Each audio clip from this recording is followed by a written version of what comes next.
मेरे प्यारे शिव भक्तों, आइए अपनी शिव यात्रा को आगे बढ़ाते हैं और इस वीडियो में जो मेन किताबें और ग्रंथ हैं अलग अलग शैव संप्रदाय की, उनको समझने की कोशिश करते हैं। तो मेरे प्यारे शिव भक्तों, इसी श्रृंखला में अपनी शिव यात्रा की आगे बढ़ते हैं। अब हम चर्चा करेंगे स्क्रिप्चर्स और बुक्स की, किसके लिए?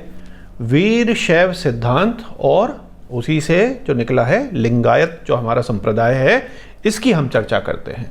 तो मेरे प्यारे शिव भक्तों, चलिए अब बात करते हैं वीर शैव की, वीर शैव सिद्धांत और उसी से जो माना जाता है लिंगायत जो हमारा संप्रदाय है।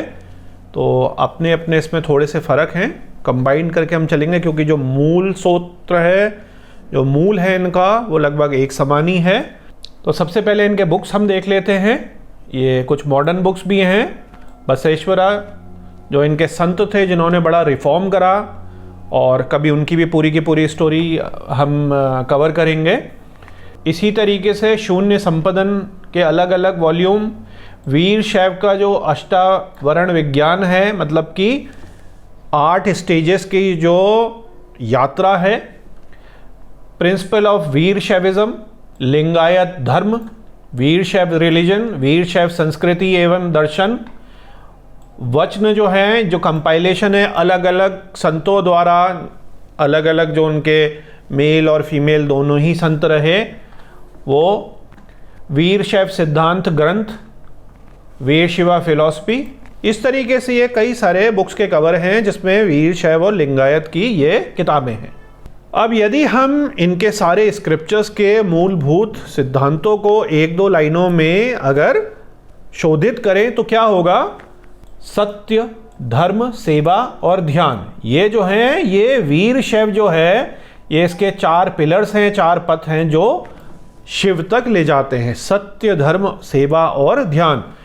और इसमें सेवा पर बहुत ज़्यादा ध्यान है, दोनों में ही, लिंगायत और वीर शैव जो हमारे सेक्ट हैं, दोनों ही संप्रदायों में काफ़ी ज़्यादा सोशल रिफॉर्म की बात होती है। और इसी तरीके से वो अपने जो उनका एक समाज है लिंगायत का या वीर शैव का, उसमें वो बहुत सारे जो हैं लोग परोपकार के जो कार्य हैं उनको करते हैं। अब इसमें जो साधना की यात्रा का एक मेन फंडामेंटल है वो है षट यात्रा मार्ग, जिसमें 6 स्टेजेस होती हैं। उनको हम हल्के से समझ लेते हैं। जो ज़्यादा डिटेल में जाना चाहे वो स्लाइड को, वीडियो को पॉज करके आराम से पढ़ सकता है। कि सबसे पहला जो माना जाता है भावलिंग है, जिसमें शिव के भाव जागरण की शुरुआत होती है। जैसे कि हम संकल्प लेते हैं, धारणा करते हैं कि अब मैं इस यात्रा में संकल्प लेके या गुरु दीक्षा लेके अब इसमें मैं बढ़ रहा हूँ। हमेशा मैंने आपको बताया कि धारणा और संकल्प करना सर्वप्रथम कार्य होता है, जिसके बाद ही आपको उसमें सक्सेस मिलती है। मतलब आपका जो है माइलस्टोन जो है वो वहाँ पर डल गया, आपने जो फर्स्ट स्टोन है, फर्स्ट स्टेपिंग स्टेप है, वो स्टार्ट कर लिया। अब शिव जो हैं केवल मूर्ति नहीं, मेरा भाव बन गए हैं। अभी तक आपके मन में एक तरीके का द्वंद्व है, शिव जी का पोस्टर है, शिव जी की मूर्ति है, शिव जी का शिवलिंग है, आपका माइंड काम कर रहा है और उसमें भेद मान रहा है। लेकिन आज से आपने कहा कि जो ये शिव जी की मूर्ति है, या मेरा इष्टलिंग है, या मंदिर में कोई शिवलिंग मैं देख रहा हूँ, या शिव जी का कोई चित्र देख रहा हूँ, तो वो मेरा भाव बन गया, इसमें मेरा भाव है। तो साधक यहाँ पहली बार शिव को भीतर अनुभव करता है श्रद्धा, प्रेम और समर्पण से। तो साधक इसको अपने मन में धारण करता है भावलिंग को। अब इसके बाद समय आता है सेकंड स्टेज का, ज्ञानलिंग, जब वो शिव तत्व को समझने की चेष्टा करता है। यहाँ पे तत्व ज्ञान, यहाँ पर साधक जो है तत्व ज्ञान, आत्मशोधन की ओर बढ़ता है। शिवलिंग या इष्टलिंग के माध्यम से वो जानने लगता है कि शिव बाहर नहीं, मैं भी शिव हूं, और शिव तत्व को समझना ही ज्ञान की पूजा है। और कई साधकों को इष्टलिंग के साथ साथ उसकी भी जरूरत नहीं होती, क्योंकि उनके जो प्रमुख संत हैं उनका माना। और कई बार तो इष्टलिंग की भी जरूरत नहीं होती, क्योंकि जो उनके सबसे प्रमुख संत रहे हैं उनका ये मानना है, अगर आप उनका पूरा का पूरा जो है स्क्रिप्चर्स और बाकी उनका ज्ञान पढ़ें कि ये शरीर ही मंदिर है, ये जो शरीर है हमारा ये शिव का मंदिर है। तो आप जो है ज्ञान लिंग से, इष्ट लिंग से इस माध्यम को जानने लगते हैं कि शिव बाहर नहीं हमारे अंदर हैं, या मैं भी शिव हूँ। तीसरा आता है क्रियालिंग, कर्म को पूजा बनाना। अब साधक को यह पता चलता है कि शिव को केवल भक्ति या ज्ञान से ही नहीं बल्कि हर कर्म से पूजा जाता है। अच्छे कर्म से, सेवा, सदाचार, शुद्ध जीवन, यही उसका पूजा बन जाता है। हर कार्य में ईश्वर है, यही समझना साधना। और एक ये बहुत ही बढ़िया चीज़ है जो मेरे को बहुत अच्छी पर्सनली लगती है, क्योंकि हमारे जो भगवान शिव हैं वो कर्म योगी हैं। वो कभी इस संसार से, इस ब्रह्मांड से अपने मौज मस्ती के लिए या अपने शक्ति के घमंड में कभी इधर उधर नहीं भागे। हमेशा उन्होंने सारा जीवन, शिव का अगर हम जीवन देखें तो शिव का जीवन है हमारा कल्याण। शिव का मतलब ही है कल्याण। तो शिव जो हैं सारे मनुष्यों के कल्याण के लिए ही हुए हैं।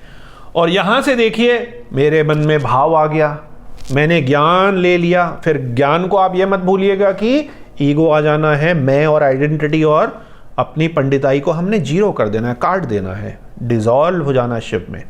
उसके बाद हमें पता चलता है कि हमारे पर भगवान की एक अनुकंपा जो है, भगवान शिव की हमारे पर कुछ कृपा हो गई है, हमारे पास कुछ सिद्धियां आ गई, हमारे पास कुछ हीलिंग पावर आ गई है, हमारे पर कुछ अच्छा ज्ञान आ गया, हमारे पास करुणा आ गई, हम किसी की मदद कर सकते हैं भगवान के आशीर्वाद से। भगवान शिव के आशीर्वाद से मेरी जॉब, मेरा बिजनेस, मेरा करियर, मेरा परिवार बड़ा अच्छा सेटल हो गया है, मैं सुविधा संपन्न बन गया हूँ। तो अब giving back to the society.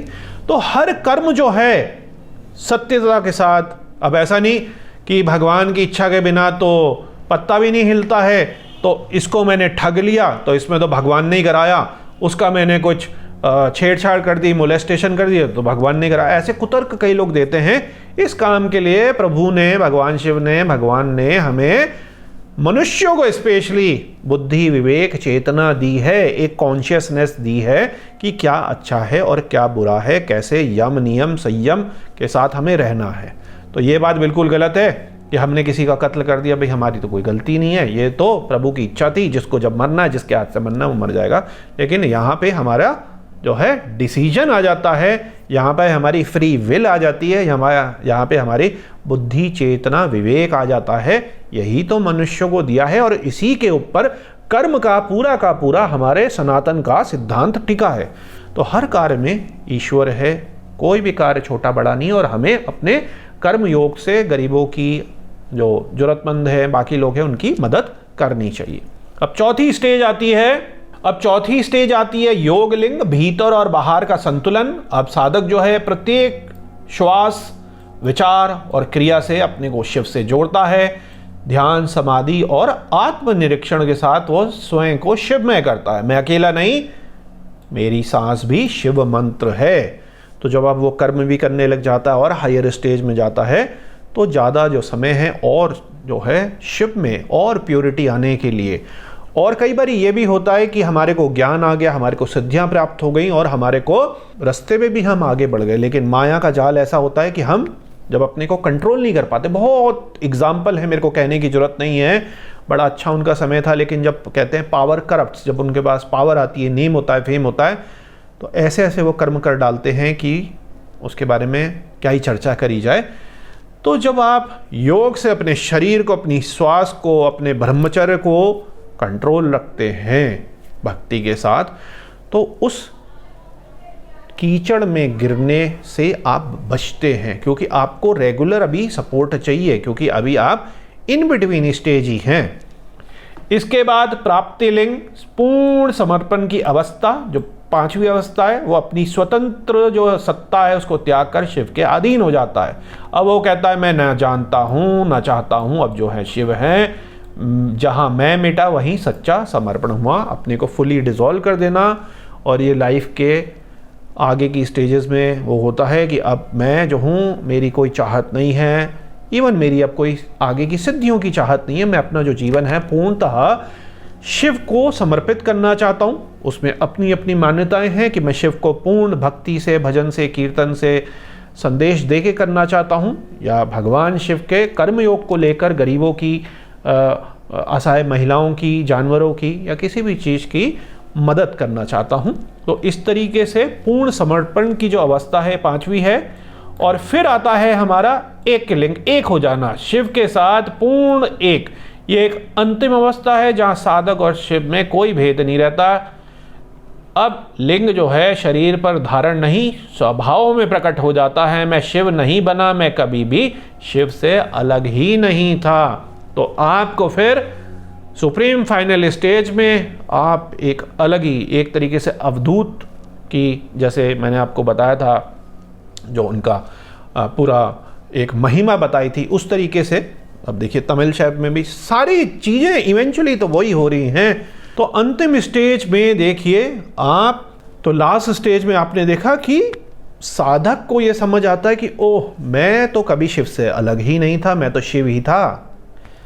गंदगी हो गई थी, बहुत ज़्यादा दिख नहीं रहा था मैंने गंदगी जो है अपनी मेरी साफ हो गई और मैं शिवमय हो गया। तो वो फिर फाइनली जो परम तत्व है शिव का, उसके साथ मर्ज हो जाता है और अपने आप अब वो कुछ भी नहीं रहता, वो परम शिव में डिसॉल्व होके मर्ज हो जाता है। वीर शैव में और स्पेशली लिंगायत में पूरा, अगर क्योंकि शिव साधना तो आप कर ही रहे हैं, लेकिन अगर आप किसी से जुड़ के कर रहे हैं, किसी मान्यता से, संप्रदाय से जुड़ के कर रहे हैं, तो उसके अपने भी कुछ रूल्स और मान्यताएं, और जो उसके लोग हैं, उसकी जो सोसाइटी है, उसके जो बाकी सब लोग शैवाइट्स हैं, उनका भी आपको थोड़ा सा समझना पड़ेगा। एक लाइन में अगर हम समझें तो जब तक धर्म जाति में बधा है, शिव बाहर है, और जब आत्मा में समा गया तो शिव भीतर है। इसलिए लिंगायत और वीर शैव जो हैं, और इनके जो मेन गुरु रहे बसवेश्वर जी, अक्का माई और भी बहुत सारे, इन्होंने हमेशा यही कोशिश करी अपने जीवन काल में, बहुत सैकड़ों साल पहले, कि जो ये कास्ट है, जाति धर्म है, ऊंच है, नीच है, इसको जितना हटाया जा सके। क्योंकि जब आप शिवमय हो गए, जब आप शिव की यात्रा पे चल गए, तो आपने देखा ना, अब आपकी जाति क्या रही, आपकी कास्ट क्या रही, सब छूट गया। भाई आप तो शिव के हो गए, शिव आपके पिता हो गए, आपका सरनेम छूट गया, आपका सरनेम छूट गया, सब चीजें आपकी छूट गई। आपने क्योंकि रास्ता पकड़ लिया, आप जो हैं शिव जी के शिवमय हो गए। भगवान शिव का तो गोत्र ही नहीं है कोई, क्यों? क्योंकि स्वयंभू हैं, आदि अनंत है, उनके ना कोई माता ना कोई पिता, तो उनका गोत्र क्या होगा? लेकिन हमारे यहाँ बहसबाजी, तर्क वितर्क कुतर्क, बहुत लंबे चौड़े कास्ट सिस्टम। सनातन में जरूरत है थोड़ा एकता की, एकाग्रता की। बाकी देश बहुत ज़्यादा आगे निकल चुके हैं, एक दो ही देश रह गए हैं जहाँ पे सनातन धर्म है, उसमें भी मैं एक भारत ही मान रहा हूँ। एक नेपाल को आप मान सकते हैं, वहाँ की भी स्थिति आपको पता ही है क्या है, अगल बगल ऊपर नीचे पूरे संसार में क्या चल रहा है।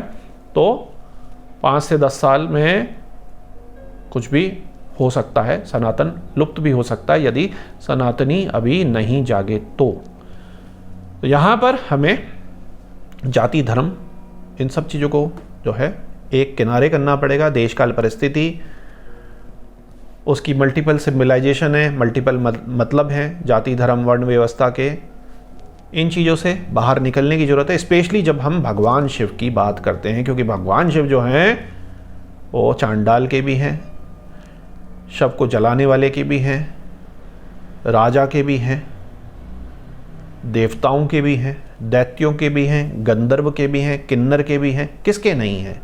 सारा संसार ही शिव में है।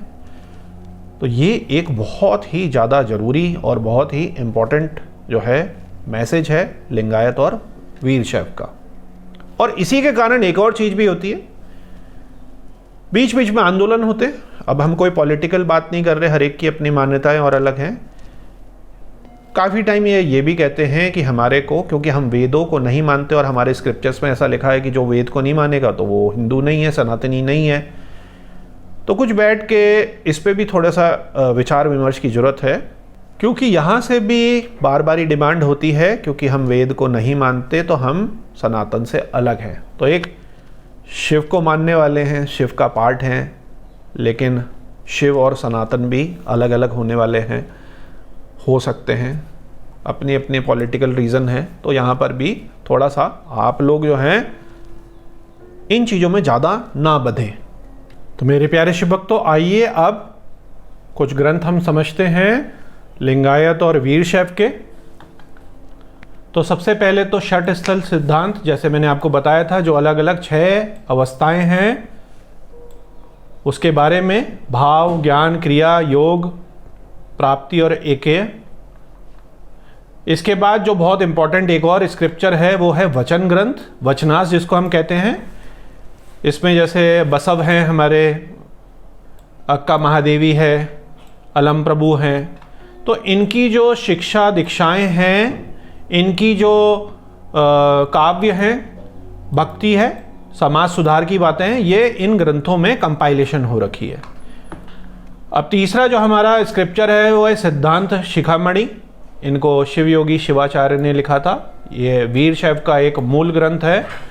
इसमें उत्पत्ति के सिद्धांत, पंचाचार, जो षट स्थल साधना है, इन सभी चीज़ों के बारे में बताया गया है।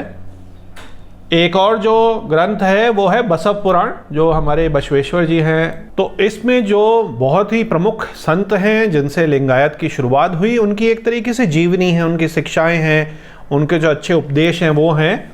तो उनका जो है पूरा का पूरा जीवन चरित्र का वर्णन है, और कर्म और ध्यान का जो संतुलन बनाना है। और सबसे इम्पोर्टेंट जो बात है कि जातिवाद से ऊपर उठकर समता की स्थापना करना, ये एक जो समाज सुधार का काम है।